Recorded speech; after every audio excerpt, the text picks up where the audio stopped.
Until the new folks moved in at 523, our neighborhood was always a quiet and calm place to live.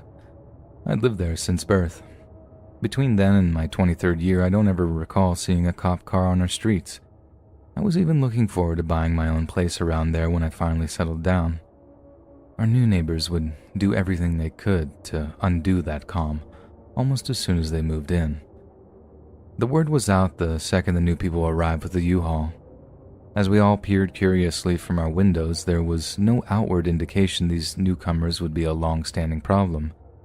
Although loud, none of us got very annoyed about their housewarming party later that week. The presence of motorcycles and the bikers that rode them were unsettling to a few, but this was a blue-collar neighborhood. More than a few of us owned a bike or two. The majority of us figured it would be a one-off occasion. There wasn't any reason to get riled up about nothing. Those of us who introduced ourselves came face to face with a friendly young couple. We welcomed them and went on with our lives. The next week, another raucous and unruly gathering occurred. Despite the many complaining posts on our neighborhood's Facebook page, everyone held their tongues. When things finally began to wind down in the early hours of the morning, I let out a breath of relief and slept soundly way into the afternoon. More posts were written, and it quickly became clear no one had the spine to confront them. Things were quiet for the next 2 weeks, and we all were beginning to relax, until the biggest party yet was thrown that Saturday night. By dusk, the streets were so clogged with cars and motorcycles none of the residents could park in front of their houses. That event was more spectacle than simple party. I watched from my bedroom window as hordes of people came and went through the night. It was truly a thing to behold. I like it to one of those high school blowouts they always have in the 80s teen comedies. And it was around 2 a.m. and the party was still in full swing when I saw the police cars pull up. I guess someone had finally had enough. Things were broken up after that. A few of the partygoers were even taken away in handcuffs. The mess we all encountered that morning was unbelievable. I don't think a single person in our street got away unscathed. Beer bottles, broken and whole, littered our lawns. Trash in all forms filled the roads. One resident even had his car sideswiped. Probably the one to suffer the most was Barry. He had the unenviable position of living next door to this headache.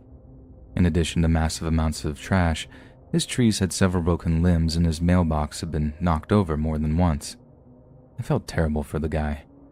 He was a single father trying to raise a pair of young daughters. He worked 2 jobs and still only barely made ends meet. He was a kind man. The last thing he needed was this mess. We couldn't do anything other than clean up and hope the festivities had finally come to an end. Unfortunately, it wasn't to be. The newcomers did lie low all through Christmas. While it was a good sign, we knew the true test would come on New Year's Eve. Sadly, they would fail. When the choppers and cars began arriving early that evening, everyone feared the worst. If the previous shindig had only been an ordinary Saturday night thing, seeing in the new year would be the destruction of our neighborhood. While I'm happy to say things weren't quite as littered and smashed as they had been before, something far more terrible would result from this party. Noise from 523 would fill the air for most of the night. However, to our delight, once the new year had arrived, the revelers slowly began moving on. When I turned in, only 3 or 4 cars remained outside. I felt much better about what my family and neighbors may have to face with the coming dawn. Although there was still a substantial amount of debris littering the yards, most saw no indication of any damage. I'm sad to tell you, none but the Honorable Barry suffered this fate. I wish I could say that was the worst of what he discovered that cold morning. Before I get ahead of myself, I must tell you the incident as it appeared from my point of view. I had awakened just before 9 a.m. My parents went on a shopping excursion, so I had the house to myself. Over a cup of coffee, I browsed the internet for any interesting news, and I happened to be browsing Reddit when a series of loud pops came from outside. I assumed that these were backfires from an engine, but when the screaming began, I listened closer. To get a better view, I ran upstairs to my room. I didn't see anything at first. The screams had stopped. Maybe some kids were making noise as usual. Out of the corner of my eye, I saw a woman hobbling out of 523. It looked to be the wife of the couple. I squinted, thinking I saw blood on the front of her shirt. I ran to my closet and pulled out my binoculars. By the time I made it back to my window, the lady was laying on the lawn, face down. The blood was even more clear on the back of her shirt. She tried lifting herself, but must have lacked the strength. I see Barry calmly walk out of the front door of 523, and I was beginning to breathe heavier now. My heart was pounding like a hammer in my chest. I was transfixed as Barry approached the woman and raised his gun.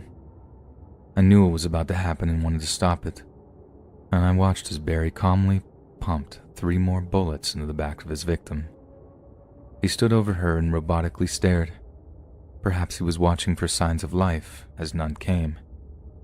The odd staring continued for another moment or two before he raised his weapon and fired into his own head. I gasped uncontrollably.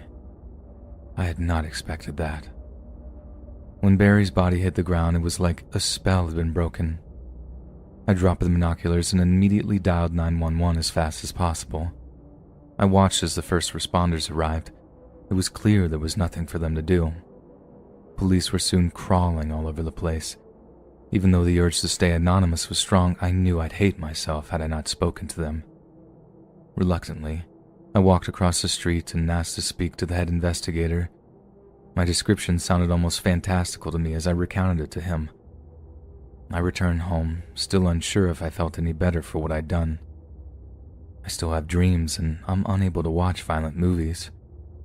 Perhaps the point is to do the right thing rather than do it just because it makes you feel good. Don't ask me. Just because I happen to witness the tragedy, I'm certainly not suffering the most from its aftermath. Barry's daughters' lives will never be the same. The youngest of the two may forget her father in time, but the oldest one, who was 7, will always be left with the hole her loving father once filled. While I'm on the subject of Barry's children, I should probably tell you what finally set Barry off. Early in the investigation, authorities released excerpts of a letter Barry left behind. I've already shared a little of what he went through living next to 523. Barry laid out some of the frustrations he was feeling in that letter. He'd been working as much as physically possible to make sure his daughters had a decent Christmas. The oldest had been asking for a new bike for years, but Barry just couldn't afford one. That year, a friend working in a local charity group made sure he received one of their donated bicycles. On Christmas morning, he unveiled it to his daughter, and she was the happiest he'd ever seen her. The hug she gave him that morning made all his sadness and despair go away. Even with snow on the ground, the oldest daughter spent all her waking hours on that bike. He stated that this was the happiest time in his life. Things had been very hard since his wife had abandoned them. Seeing the joy in her face made it all disappear. Unknown to the rest of us, Barry had confronted his neighbors several times about their parties. Every time they would smile to his face and say sorry, only to do the same thing. His property was always the most damaged, and it was clear from the letter he was reaching a breaking point. The final straw was the discovery he had made that New Year's Day. He was outside assessing the destruction left behind. Things appeared to be good, but as he reached the end of his driveway, he noticed deep car tracks across his yard. At the end of those tracks laid his daughter's brand new bicycle, mangled beyond all repair. Darren, the retired man who lived across from Barry, described his reaction to the wrecked bicycle as soul-destroying. He elaborated by saying Barry collapsed onto his knees and wept mournfully. He said it was so heart-wrenching to see. I found myself crying with him, all because of a wrecked bicycle. But to Barry, it represented far more, I remember Darren saying. Suddenly, like a switch had been flipped, he stood up and wiped his face. He went back inside and returned a minute later with his gun. And you all know what occurred after that. The daughters would be shipped off to live with their aunt. I have no idea where they are now and how they're doing, but I'm sure, at least for the oldest, life has to be hard. In the years since the murders, the house has had 2 owners. I believe the second family are currently renting it out. Tenants don't tend to stay long once they find out what happened. One kid who lived there even tried to convince me the house was haunted. The neighborhood itself has returned to its previous state as quiet and calm, and despite this, an underlying feeling of gloom remains. I don't believe this stems from the murders themselves. There's honestly not a single resident around at that time who shed a tear for those neighbors at the time. More for Barry, obviously, and their family. More than likely, we all harbor some amount of guilt. A good man was driven to a despicable act and lost his life in the process.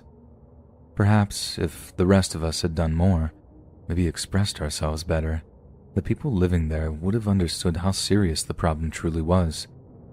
Maybe it's because two wonderful young girls were made orphans. It could all be those and none at the same time. Reasons tend to be no more than excuses. Heck, this could all be in my head. I do know one thing for sure. If some other family or person happens to move into this area and become a thorn in the side of the community, I will go to them personally and relate this story to them. I never again want to wonder if I could have prevented a tragedy. On the off chance you move into a community and think you can run roughshod over your neighbors and be an all-around terror, remember this tale and remember it well. People in America take their peace and quiet seriously. They work hard to have a nice, clean, and quiet place to come home to, and they're willing to go to any length to maintain that peace. It's a fact you may do well not to forget.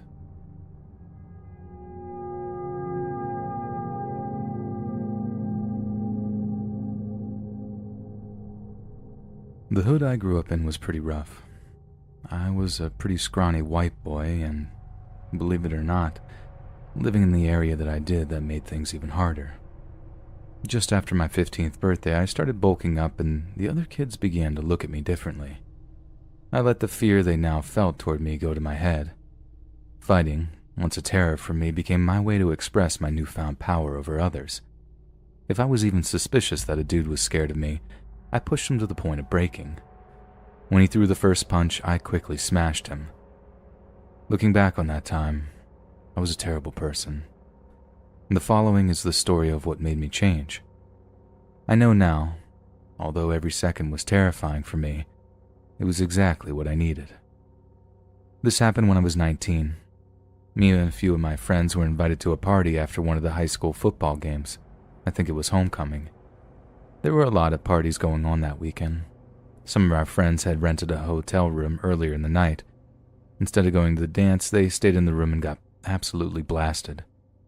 Me and the two other guys I was riding with hung out there until about 11:30, and that's when we made our way over to a bigger party. It was at my girl's cousin's house. She had this big place on the edge of town. I don't remember where her folks were that night.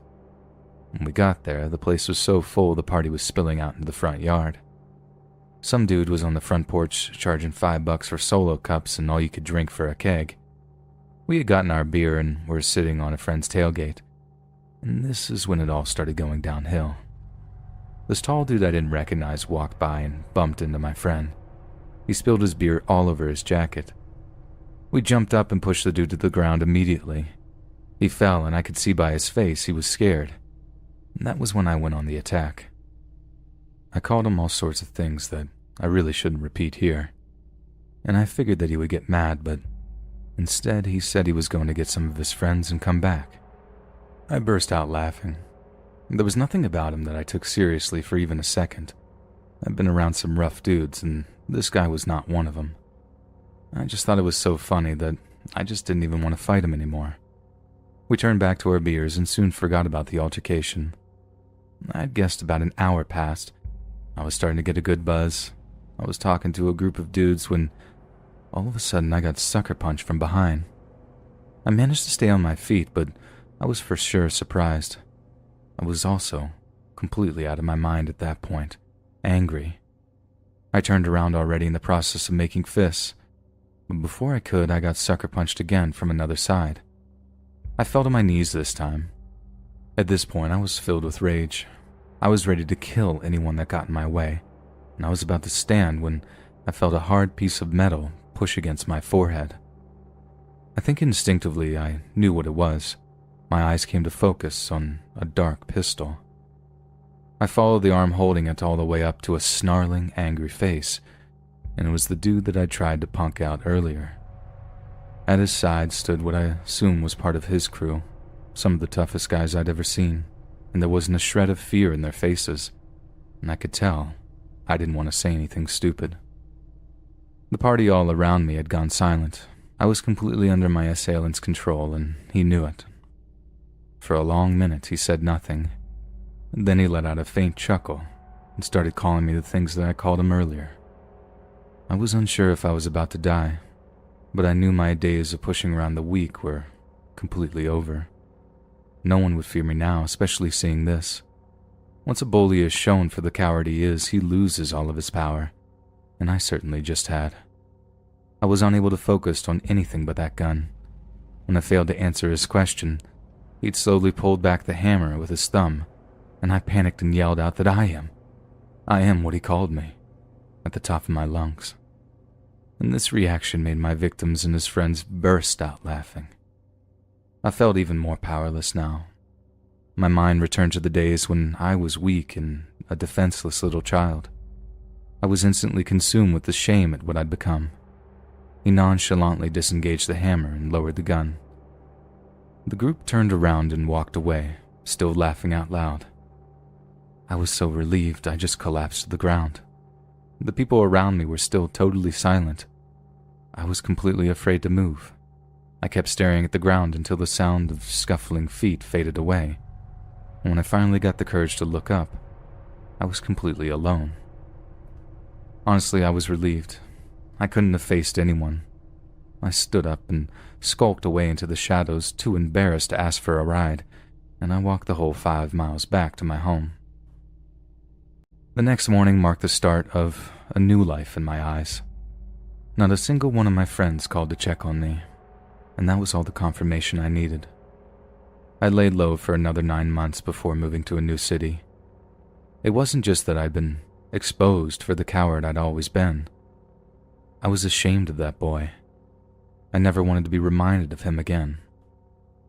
I got what came to me, and I tried forgetting my past for another 7 years until an unplanned encounter with a childhood friend.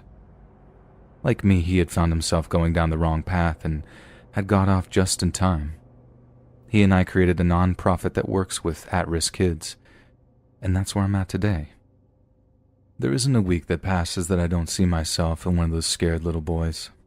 Some have criminal histories, and although I never strayed too far and never really got caught, I'm able to see where I was headed.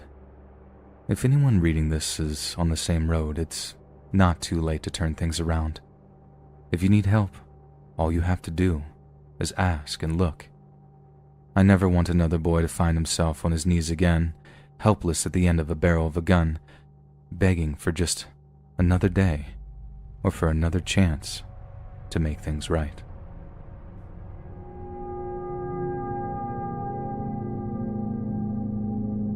There was a time after college where I was lost. I had no real direction or hopes for the future. Like most, I surrounded myself with an equally aimless group of people. We slept our days away and spent our nights drinking ourselves into a stupor. My greatest ally in this time of debauchery was Stacy. We met our freshman year. We were put together in the dorms. Fortunately, we got along well, so when I moved out to my own place, she came along. It wasn't long before Stacy got a well-earned reputation for holding her liquor better than most guys. Weekend after weekend, the most macho of men bellied up to the table only to be put under it. I secretly admired her for this, but at the same time, feared it may lead down a very bad road. When graduation arrived, we both somehow had degrees, but no prospects or jobs lined up. A year passed and neither of us were working in our chosen fields. While we slogged through the week working dead-end jobs, the weekend was still ours. In a lot of ways, not much had changed. Stacy was still drinking young men under the table and I was just trying to get by. As the months passed, I grew more and more unhappy. Drinking became a bigger part of my life. I became too focused on my own feelings to notice Stacy was actually destroying herself from the inside. In the years prior, she derived great pleasure from knocking these cocky guys down a peg or two. Since we graduated and the realities of life came flooding in, drinking became the only thing she enjoyed. A friend from work was having a birthday party one weekend. On this night, All the years of abuse Stacy had put her body through came back to haunt her. Around an hour after we arrived, she found a new opponent. They swapped drink for another few hours before Stacy began looking sick. I'd never seen her like this before. It wasn't that she was just intoxicated. Her face took on this yellow pallor and she was sweating profusely. I asked if she was okay and was scolded for my effort. Another 30 minutes passed and out of nowhere, she collapsed. Everyone was shocked to see her fall, but I knew she was far from drunk. I kept trying to wake her up, but got no replies. I was getting very scared, and I convinced one of the guys to carry her to my car, and I drove her to the hospital. They wheeled her in and went to work, and while I waited in the lobby, all sorts of ideas ran through my head, all but the most obvious, the one I most feared. The hours passed. Around 1 a.m., my worst fears were realized. Stacy actually needed a new liver. Her years of endless drinking had destroyed hers. The doctor said she was only the second person he'd ever seen in their 20s to have such bad cirrhosis.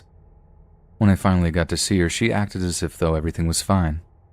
I spent almost an hour trying to convince her of the seriousness of her condition, but she blew me off, and within the next 2 years, she'd be dead. Once she was released, she returned to her regular life. I did all I could to get through to her, but it was ultimately a waste of time. Seeing how our lifestyle was killing her, I had been convinced to change. I began working out and eating better, lost 30 pounds, and felt amazing because of it. I couldn't watch Stacy take her own life anymore, this slow death, so I moved out.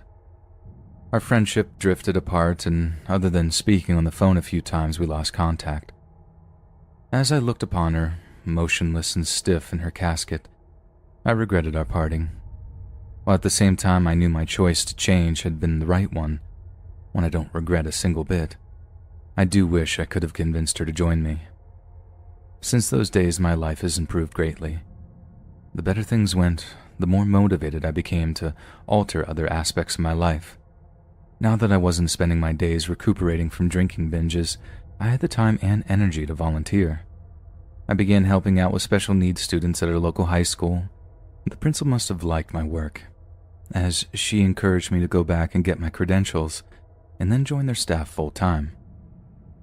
Since then, I've been a teacher for almost 5 years, and I love every day of it. I'm reminded of a time not long ago when I had a student ask me about my life prior to teaching. I was reluctant to tell her how aimless I'd been then. However, I did want her to know the importance of a healthy routine. I told her, when we're young, it seems like we have nothing but time to kill. Something I discovered was the more free time I was left with, the more trouble I found myself in. That may not be the answer you wanted, but it's a great thing to remember. Now that I've said it, let's hope I can continue following my own advice.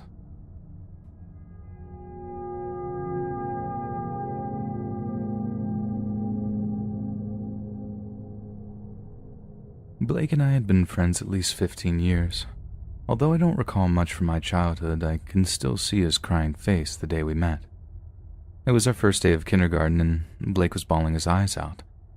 He wasn't the only one, but he made an impact. A lot of kids that morning panicked at the idea of separating from their parents. I'm not sure why I didn't, but soon enough, we'd all get used to it. Blake and I became fast friends. It stayed that way all through grade school. Since Blake was a bit of a joker, he spent a lot of time in trouble. I usually got drug into it by default. The teachers started to refer to us as the terrible twins. A few of them tried to separate us, and one even sent a letter home to my parents to say I was a good kid with a bad influence for a friend. The school would eventually get their way, but we couldn't be defeated. Between classes and at lunch, the two of us still got to hang out together and cause trouble. By the time high school came around, our days of troublemaking had long passed. We had discovered girls and spent less time together than we once had. On Friday nights, we'd meet up at the football game and catch up. I still viewed him like a brother, and we had loads of laughs any time we ran into each other. Naturally, graduation came around and we were accepted to different colleges on opposite sides of the country. Once or twice a month during the semester, he and I would call and share any news in our lives. When we came home for holidays, we'd meet up at Denny's to talk treason, as Blake put it, or go to parties with other friends. It was at one such party where a terrible accident would change our friendship forever. My final year in school, I brought my soon-to-be wife home with me to celebrate Christmas. I was excited to be nearing the end of my schooling and hoping to introduce my fiancé to Blake. I had spoken to him the day before we arrived back home, and he mentioned a party was being held by one of our friends. We agreed to meet up there and talk treason over some beers. When that night came around, I tried to get my wife to come with me. She decided to stay with my parents, so Blake and I could catch up without distraction. I left my folks' place at around 8:30 and showed up at the party soon after. I brought my case of beer to the kitchen and ran into Blake as he told some story about his disgusting roommate. After he finished his story, he and I went to look for a quiet place to chat. We chose the balcony. That Christmas was warmer than usual, so it was a great place to drink and smoke a little bud. We'd been outside a few hours and hadn't noticed how many others had joined us. When it got too loud, we decided to go back inside. I was the first to go in, and when I counted the number of people out in that balcony, I was shocked. It wasn't very big, but there had to be at least 25 folks out there with us. I had closed the sliding door behind me. Blake was still outside picking up the beer bottles. All of a sudden, the whole group, including him, dropped from sight. It was like the earth had swallowed them up. I was confused, unsure of what had just occurred, and when I ran to the door, I flung it open and looked down. What I saw was terrible, and to be honest, it still haunts me to this day. Below me, a mass of people, bloodied and broken, were writhing and moaning. Some laid silent and still. Panic washed over me, and I yelled down for Blake, to no response. Most of the other partygoers had now crowded behind me. They were unaware of what had happened until it was too late. Gasps and muffled screams roared out from all around me, and all I could think about was helping Blake. I pushed my way through the mob and ran downstairs. It was even worse than I'd seen from the apartment. Although one or two of the group were relatively unhurt, most were mangled. One uninjured guy helped me rummage through the pile of broken bodies. He was looking for his girlfriend, and we found her quickly. She was barely conscious and had others' blood all over her, but she looked to be okay otherwise. I helped him drag her away from the group, and I returned to find Blake. I flipped over 2 unconscious bodies and saw his bloodied face looking back at me. He was unconscious and didn't respond to my shaking. Soon, several others from the party arrived. 2 guys helped me lift and set Blake aside, and I was happy to feel his pulse, but I could tell he was in bad shape. He wasn't only at the very bottom of the pile, but he was among 5 others that landed on the sidewalk. I rode along to the hospital with the ambulance. The remainder of that night was filled with fear and grief, and witnessing people being told their friend or loved one had not made it all the worse. Just before dawn, I became one of them. Blake had just suffered too much, too many injuries to be saved. I knew it was a possibility, but I felt like the air had been knocked out of me, all the same. And at the end of that following week, the last person passed when his family made the harrowing choice to cease life support. All said, 6 lives were lost, and 18 others would have their lives altered in different ways. Those left behind were left wishing they could have done something more or different. Their numbers are countless, and I am among them. 17 years have passed since that night, and it still seems like yesterday. From time to time, some of us to get together and discuss our feelings and at least attempt to help each other heal. I'm not sure if it does any good, but it gives me a chance to tell people about Blake. Wherever he is today, I'm sure he's causing all kinds of trouble. I hope I'll be allowed to join in the fun. I can't think of any better way to spend eternity than with my best friend.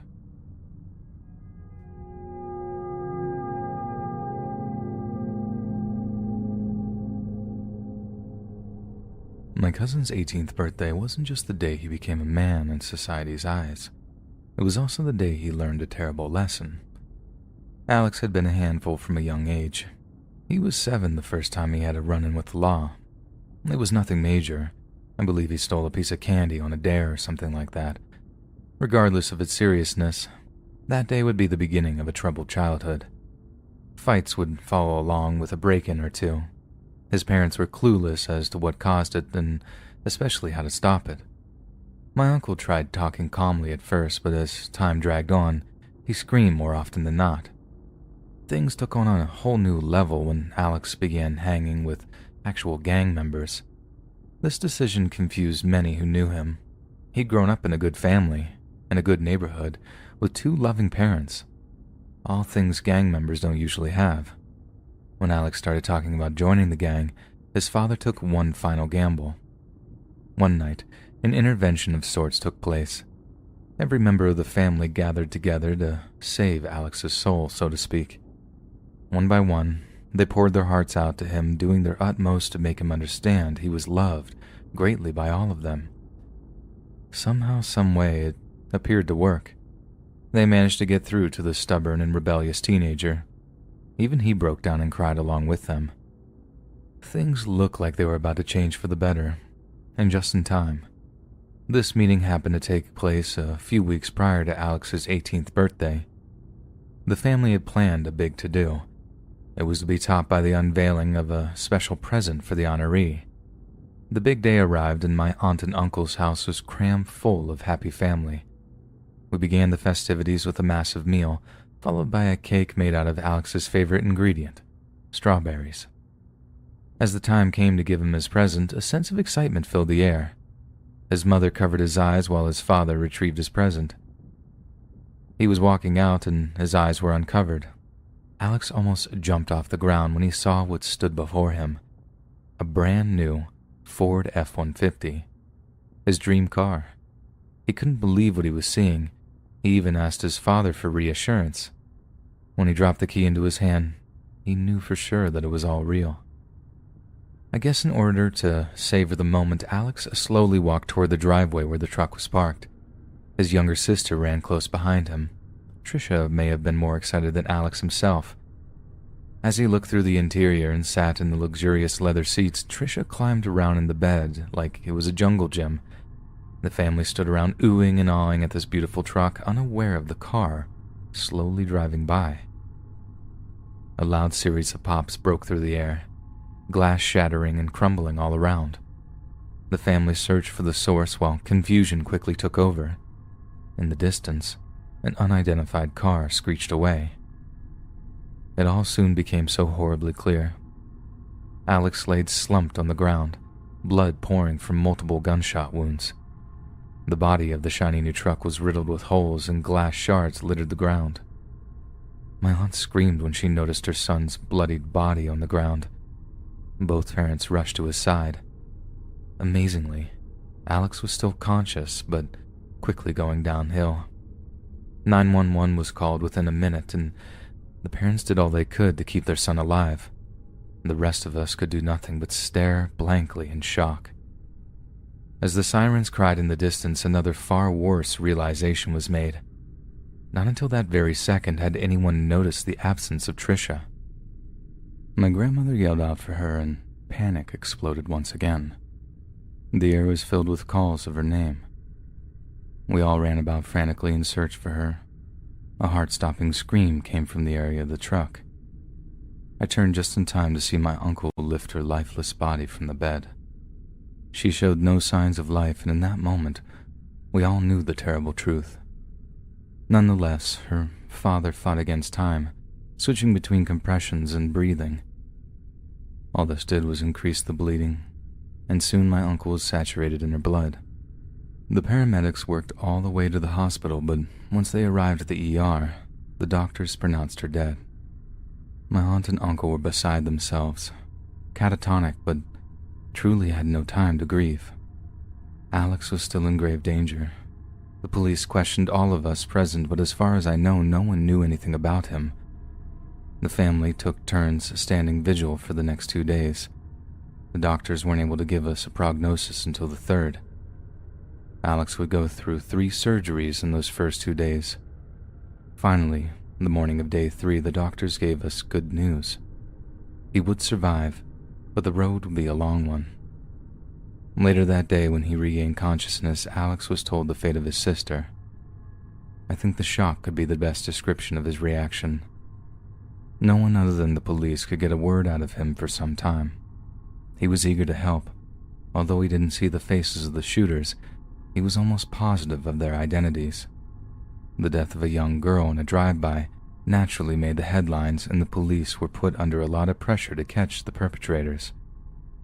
The investigation did consume a large amount of time and resources, but eventually, the cops were able to get the driver to give up his partners. A trial was almost a year later in the making, and Alex was still using a cane when he testified.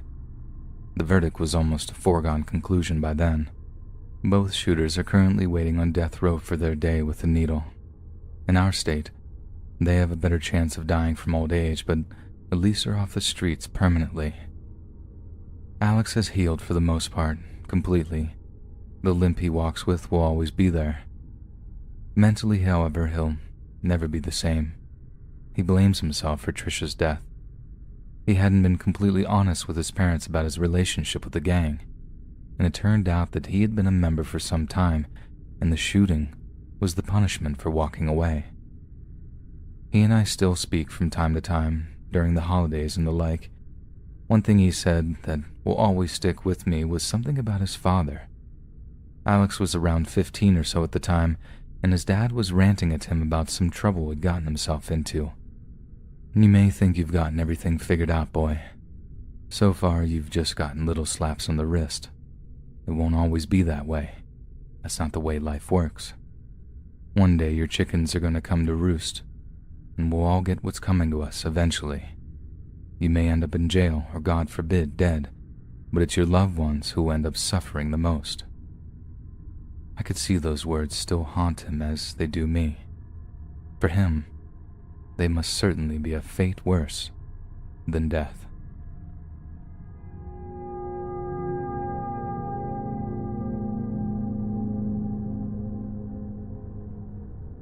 Since I was very young, the Christmas holidays have been my favorite. Even though I'm older and much wiser about how things work, I still find myself getting excited around this time of year.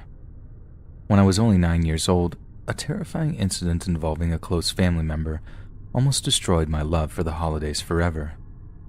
I suppose I should give you all the relative facts that led up to it first. My family never ignored a chance to have a party. Whether it was a child's birthday or the 4th of July, we were all brought together to celebrate. I remember these parties were always well stocked with adult beverages, so to speak, but no one ever seemed to lose control. The worst that would happen was 1 or 2 people would get a little loud. A quick glance from my mother and they were rushed off to bed. Although the children weren't as involved in the festivities, we had fun nonetheless. A big spread would be laid out early in the day. My mom would make all of our favorite foods. This included every sweet and dessert that we weren't allowed to have any other time. After we ate, I'd join up with my cousins and play games in the park until the sun went down. Most of us would be wiped out by then and we'd be rushed off to bed. And this is when the adults really got to let their hair down. The incident I want to relate to all of you happened late one night after one of these parties had wrapped up. Earlier in the evening, I'd snuck out of bed to watch the grown-ups celebrate. It was Christmas Eve, and all of us kids had been whisked off to bed early, as I told you, and I was curious, so I snuck out of my room. When I peeked around the corner, I got a full view of my parents and their friends sitting around our big table. They all had assorted drinks and bottles of beer in front of them. All I saw was a group of people having a calm discussion. I was about to head back to bed when my Uncle Johnny caught sight of me. Instead of getting mad, he smiled and wagged his finger at me in a joking manner. I laughed and ran off to bed, full of anticipation of the morning to come. I was eventually able to fall asleep.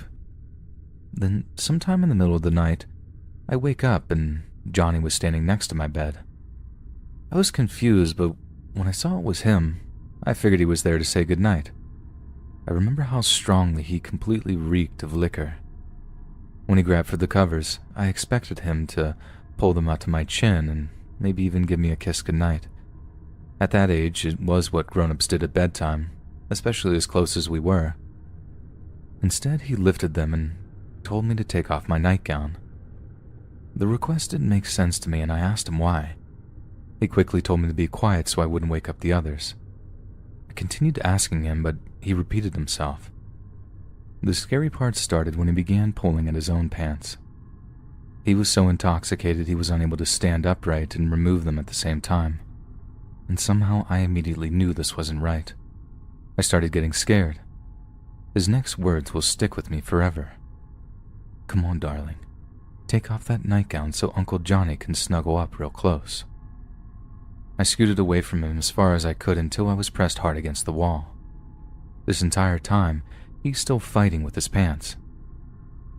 Out of nowhere, the door flew open and the hallway light flooded the room. I looked out and saw my grandpa standing in his pajamas. He screamed at Uncle Johnny. My uncle started giggling, saying he was just comforting the girl. She was having a nightmare, he says. Obviously, he had forgotten his belt was unbuckled. Grandpa just gazed at him with a sneer. Johnny began to laugh again, and Grandpa just charged at him. He grabbed Johnny's collar and drug him out of the room. The last thing I heard was Grandpa screaming expletives before the door slammed shut. I was frozen in bed listening to the struggle outside. At one point, a voice I think was Johnny's started actually begging for mercy. The rumble lasted no more than 20 seconds before I heard the front door slam shut. All the kids were waking up now and asking what was going on. A moment later, I heard a group of adults talking out in the hall. The bedroom door soon opened and my mom came in. She sat down in the corner of the bed. The other kids started whining and asking her questions, and she calmly told them to go back to sleep. They soon shut up and did what they were told. She turned to me and asked me if I was okay. I said yes. I was still confused and wanted to ask her what had just happened. I could see the fear in her face. She wanted to ask another question, but she was too scared. "I'm okay, Mama." I was eager to make her feel better, and when I said it, a look of relief washed over her face. She smiled, tucked me in, and left the room. I must have sat awake another few hours trying to calm down and piece together what I had just experienced. At some point, I fell asleep and didn't wake up until my cousins came and got me for my presents. I assumed the night before had been just some terrible dream. The adults were acting normal and nothing was said. My cousins and I tore through our gifts and spent most of the morning playing with them. After lunch, the rest of the family left for their homes and the three of us finally had the house to ourselves. That was when my folks came into the room and asked to talk to me. For the next hour, they asked everything about the night before. Once they were convinced I was okay, they explained things to me. Most of it didn't make sense at the time, but I listened intently. After that afternoon, it would never be spoken of until I was much, much older. My mom was dying from cancer at the time, and she wanted to be sure Johnny hadn't actually done anything to me, and I assured her Grandpa had stopped him before he could. I could tell she was relieved to hear this, and I was happy to do anything I could to make her passing quiet and peaceful. As you can imagine, Uncle Johnny was never allowed back around the family. From what I heard, he died a lonely drunk. Although I was somewhat saddened to hear of his passing, I was glad he'd been excised from the family. I can only imagine the fear I'd carry with me today having two girls of my own. I'd never be able to trust him again. You see, because when something so horrible is done, it can't be undone. Something so evil stays with you, and it stays with you forever.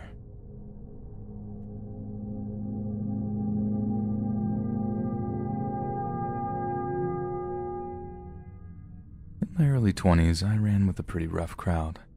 I'd met several of the guys when I was working at a liquor store.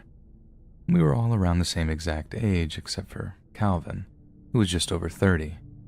I guess you could say he was kind of our leader. Most of us had grown up without fathers, and Calvin seemed to fill that role.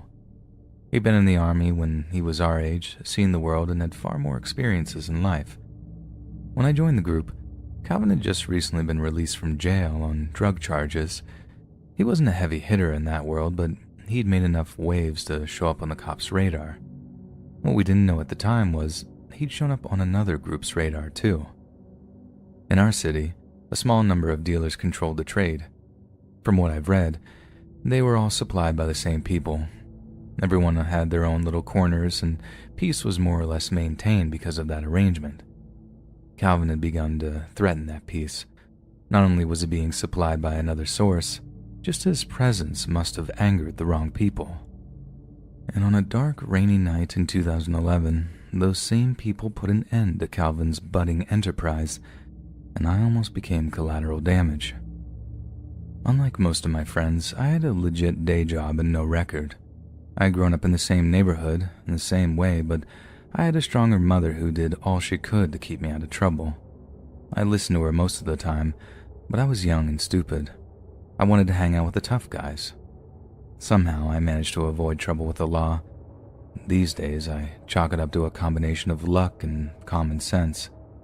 Some unidentifiable force would tell me to leave. I learned to listen to it, and it kept me out of jail. I can't count the number of times it saved my neck at the last second. That rainy night in 2011 was one of them. Calvin and I crammed into his car with 3 other guys. One of the guys had been invited to a party. He said he knew which apartment it was in, but when we arrived at the complex, he was lost. This wasn't the first time he'd done something like this. He wasn't the sharpest knife in the drawer. We'd been driving around over half an hour. Everyone in the car was getting touchy. Suddenly, this guy points at the building and says he's positive that was the right one. Pretty general, I know. I was fed up with the games and decided to look for myself. I approached the building and didn't see or hear any signs of a party. I turned around and noticed another car parked alongside Calvin's. From my point of view, I couldn't see anyone inside. I took one step, but that unknown force told me to stop.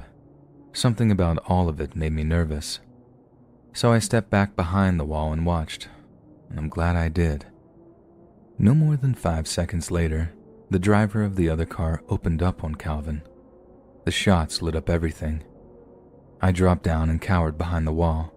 I was terrified they were coming after me next. The shooting seemed to last forever. Eventually, I heard the squeal of tires and a car speeding away, and I wasn't sure I was safe yet. I slowly crept to my feet and leaned toward the corner. It was now or never. I pushed one eye around the edge, half expecting to get a bullet in it. Nothing was there but Calvin's car. I listened for something, a moan, anything.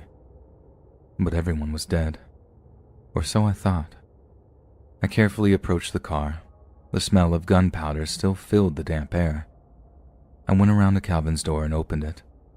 I'm not sure what I expected to see, but it was horrifying. Calvin was riddled with holes and blood pooled in the seats beneath him. I fought all I could not to vomit. In the back seat, 2 of the 3 guys were slumped over the third. Sirens were now whining off in the distance. I was about to close the door when I heard a faint exhale from the back seat. It scared me at first, but I looked closer and realized Vaughn, the guy who dragged us out there in the first place, was still alive. I ran around to the opposite side and opened the door. Vaughn fell partially out. The police and the ambulance arrived just as I was removing him. I left them treat him, and I had spoken to the cops. I think they were skeptical of my story at first. However, the longer they looked around, the more it made sense to them. The next few hours were even worse, if that's possible. I was forced to sit off to the side as the bodies of my 3 friends were bagged up and wheeled away. The officers were kind enough to give me a ride to the hospital. For the rest of the night, I waited with Vaughn's girlfriend for any news, and just before 5 a.m., this worn-out-looking doctor emerged to let us know that Vaughn would survive. Although he'd been struck twice in his liver, the surgeons were able to save him. He was questioned a few days later, but refused to identify the shooters. Vaughn wouldn't even tell me. Probably because he knew I'd go straight to the cops. And when it comes to my friends being killed, that whole no snitching stuff goes out the window. Naturally, no one was ever arrested. I did hear last year that one guy who was involved actually did take his own life, and the news made me feel a bit better, a little bit of closure for a while at least. And the murders would make me reassess my life. I slowly stepped from the rough set and found a new, less dangerous circle of friends. When my lease expired, I moved across town. This new neighborhood was a lot more neighbor and no more hood, so to speak. Although I do still speak to Vaughn and the other guys on occasion, that part of my life is behind me, and I hope to God, forever.